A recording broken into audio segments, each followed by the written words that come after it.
Braelon, how does it work so well with you and Chet, not just on the field, but off the field too? Why does that work so well? Well, this definitely isn't our first rodeo together.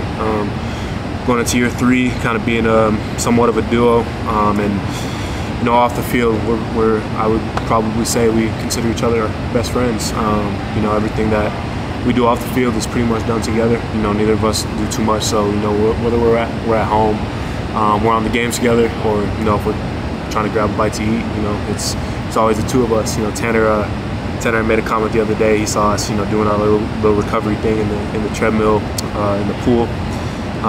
You guys are inseparable, and I would say we are. So our relationship goes far beyond on the field.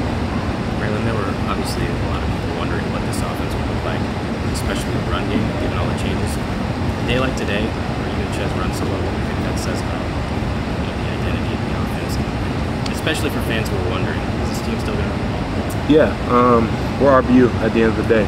The offense, regardless of what type of philosophy it is, or what the title of it is, it's going to go through the backs.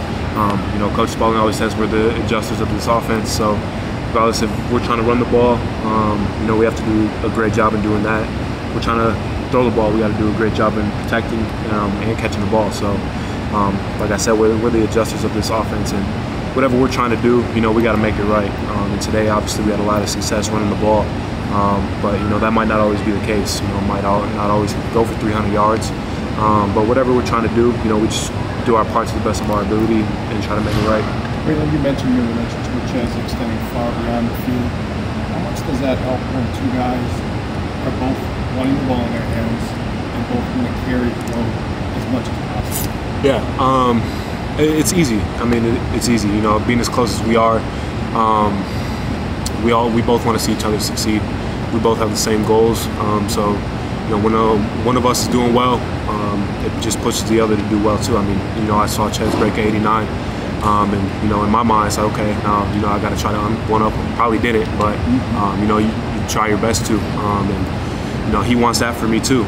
So I think that's a big part of our success. And I also think that being close off the field helps you hold each other accountable. When one guy isn't playing up to his standard, or he's not doing the right things on or off the field, you can kind of get into him a little bit. We respect that out of each other, and makes us who we are, and it pushes us to be better every day. What do you think of Tanner as a leader, and what do you think of how he played today? I thought he played well. Obviously, he would probably not be too happy with his performance, but at the end of the day, we won the game. And he did a great job managing the game and managing the offense, especially his first time being out in Camp Randall, with a packed stadium, and the bullets were really flying. I thought he did a good job, communicating with all of us. Nothing was really, we didn't have any confusion on the field or anything. So in that way, I thought he did a great job. Obviously, there's room to improve for everybody, and he would definitely like to play better the next few weeks, and I think he will. On passes today, you had in the game before. You said in preseason you helped catch 50 passes. What do you think has been working for you, or what worked for you today, and why is that something you think you can keep carrying through this season? Obviously, when you're trying to go to the NFL, that's something they're going to be looking at. Obviously, being a bigger back like myself, that's something that they're not going to expect much from me. So I just want to be able to put that on tape as much as possible. And just constantly, pretty much every day during camp, I was on the jugs, catching 20, 30 balls after practice every day. So just getting more comfortable catching the ball in different places. Getting a lot of reps with Tanner in practice, in indie periods and things like that. So just trying my best, and hopefully I can continue to have that type of impact in the pass game. Obviously, I would like more yards, but just getting the ball in my hands in whatever way. You said the goal was 50 catches, of course, training camp, but to lead in week 1, to have 7 receptions, did you truly envision that? What was the reaction like, knowing that you led the guys in catches? No, I didn't know that, but it's cool, I guess. Just trying to do my part as best as I can. Hopefully, like I said, can keep getting incorporated in that way. So I didn't know how many really I had until I saw it on the screen, but any way I can get the ball in my hands is good with me. You're on pace for 91. 91 catches, that would be sick. I said, really, with the temperatures out there, it's the second hottest, for a Camp Randall game. Just how did you handle the heat? And how do you feel the staff handled the conditions that were at?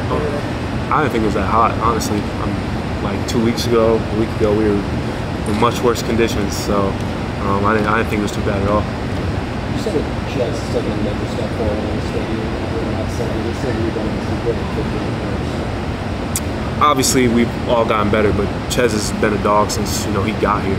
Obviously, he's had a couple unfortunate injuries that have kind of not allowed him to play up to his full potential. And like he said, he told me the other day, this is healthy. He's felt going into a season.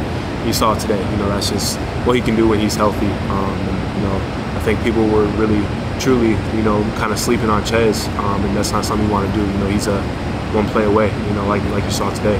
Can you go through his 89-yard run from your perspective and what you were seeing as the play developed? Yeah, just obviously great blocking up front. And, he made a cutback on the first safety. I thought he was going to try to take it to the opposite pylon. And after he made that second cut, I was like, no.